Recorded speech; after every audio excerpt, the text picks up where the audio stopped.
मेरा नाम है राहुल रंगारे और आप देख रहे हैं प्रेजेंटेशन वीडियो लॉग, जिसमें आज पेपर वर्क सीरीज का 5वां हिस्सा या फिर यूं कहें कि frequently asked question of the basic physics का 5वां हिस्सा पेज नंबर 9 एंड 10 आपके सामने पेश करना चाहता हूं। मैंने एक इनिशिएटिव लिया है कि अब तक मैंने जितने भी कॉम्पिटिटिव एग्जाम्स के लिए जनरल नॉलेज को जिस स्टाइल से पढ़ा है, उन सभी बातों को इस चैनल के जरिए आपके सामने शेयर करना चाहता हूँ। क्या आप लोग तैयार हैं?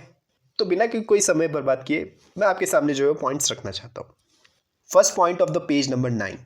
Anthracite coal produces more heat per unit. Peat, lignite, bituminous, anthracite. ये 4 तरह के कोल्स होते हैं जो इंडिया में भी पाए जाते हैं।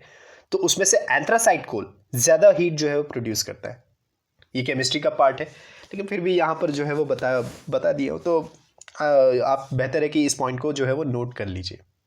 Next point, impulse and momentum theorem. ये इम्पल्स मोमेंटम थ्योरम का इक्वेशन आपके सामने रखा है। इम्पल्स का मतलब क्या होता है? फोर्स इनटू टाइम, और change in momentum is equal to क्या होता है? मास जो बॉडी का है and the change in velocity. So ये इक्वेशन आपके सामने क्लियर लिखी है। तो ये इम्पल्स मोमेंटम थ्योरम मैंने जो है वो वर्क एनर्जी पावर और फोर्स में जो है वो मैंने पेश किया था। उन दोनों वीडियोस को देख लीजिए, आपको समझ में आ जाएगा। लिंक नीचे डिस्क्रिप्शन में। Next point, height of the capillarity tube H is equal to 2 gamma cos theta divided by rho g are.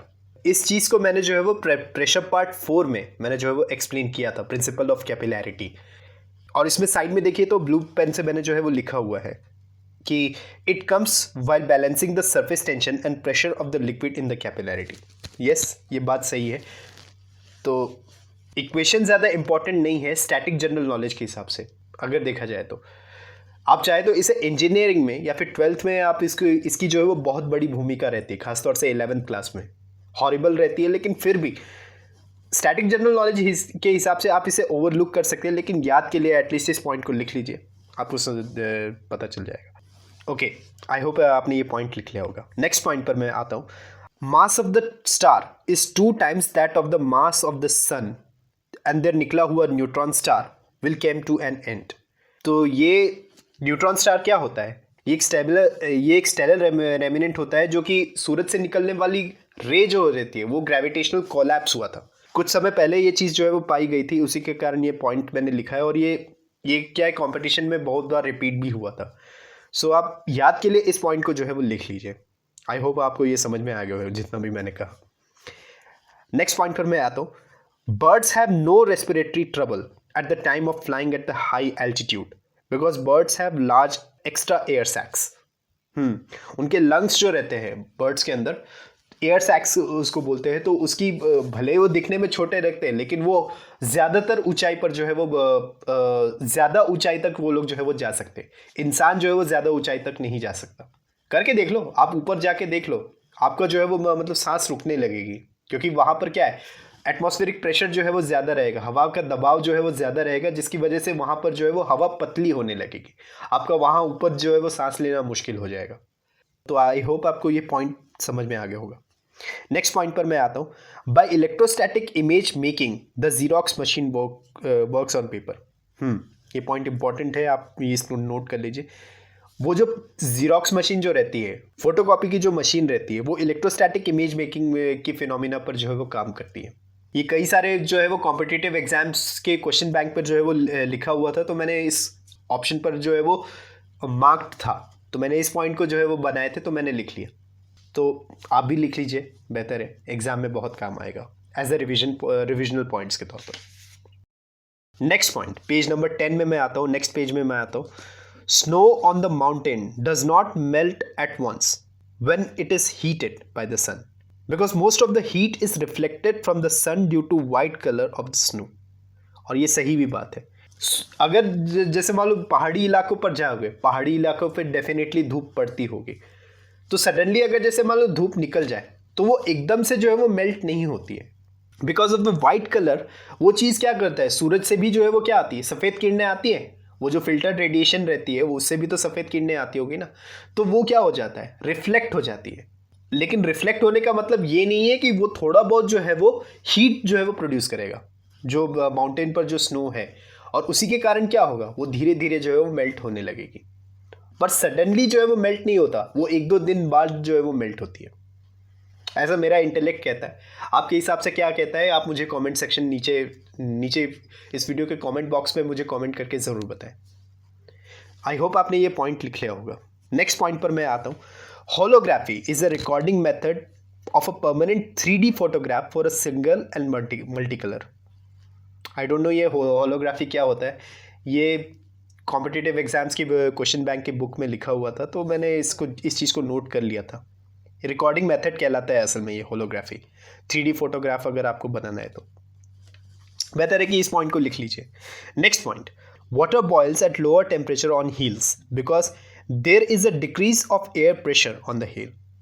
अगर मान लीजिए माउंटेन जैसे इलाकों पर अगर मान लीजिए जाते हैं तो वहाँ पर क्या होगा, अगर आप जैसे मान लीजिए पहाड़ी इलाकों पर अगर जैसे मान लीजिए आप रहते हैं तो वहाँ पर आप गैस चूल्हा जलाइए, आप उसको जो है वो धीमी आंच पर जलाइए, वो जल्दी ही जो है वो टेम्परेचर जो है वो ज़्यादा होगा, क्योंकि वहाँ पर क्या होता है एयर प्रेशर जो है वो बहुत कम रहता है, जिसकी वजह से क्या होता है कि हीटअप जो है वो जल्दी हो जाता है। सो आई होप आपको ये पॉइंट समझ में आ गया होगा और आप नोट कर रहे होंगे। Next point, the plastic material is commonly use for making gears and kids toys is nylon. Nylon का बना हुआ रहता है, ये केमिस्ट्री का पार्ट है जिसमें पॉलीमर मैं जो है वो आपको डिटेल में जो है वो एक्सप्लेन करूंगा as per the general knowledge syllabus. फिलहाल के लिए इस पॉइंट को लिख लीजिए बेसिक फिजिक्स के अंदर, कभी आपको जो है वो रिवीजन पॉइंट्स के तौर पर ये जो है वो याद आते रहेंगे। Next point, Coolidge tube is used to produce X-rays. Atomic and nuclear physics part 1 में मैंने क्या किया था कि कैथोड रे को टंगस्टन मटेरियल से पास किया था, तो क्या बन रहा था, एक्सरे बन रहा था।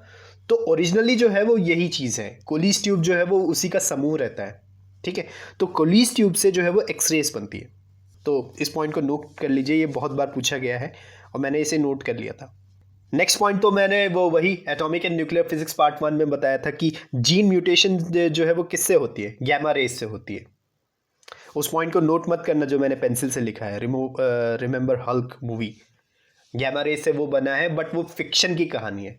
यहाँ पर जो है वो क्या रियलिटी में क्या हो जाती है, टीयर अपार्ट हो जाती है, बशर्ते आपने उससे पहले जो है आपने कोई सीरम आपने जो है वो कंज्यूम नहीं किया। वो एक फिक्शियस स्टोरी थी जो मार्वल कॉमिक्स में जो बताया गया था या फिर मार्वल मूवीज़ में जो बताया जाता है, बट रियलिटी को समझे, मूवी जो चीज़ है वो नहीं है, वो जस्ट एक आप चाहे तो लिख सकते हैं, बट बेहतर है कि आप उसको ना लिखे तो ही अच्छा होगा, रियलिटी को समझे।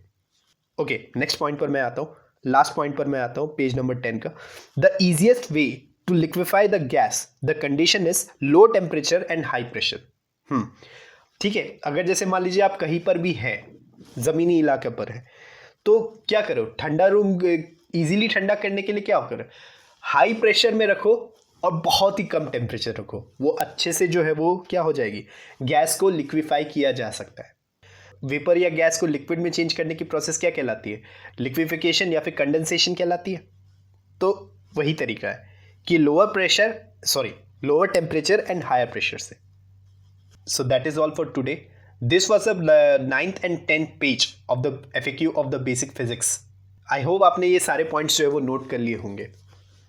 आज के लिए मेरी तरफ से इतना ही। मुझे उम्मीद है कि आपको ये वीडियो पसंद आया होगा। अगर आपको ये वीडियो पसंद आया हो तो प्लीज़ इस वीडियो को लाइक कीजिए, शेयर कीजिए, और इस तरह के कंटेंट देखने के लिए प्लीज़ मेरे इस चैनल को सब्सक्राइब कीजिए।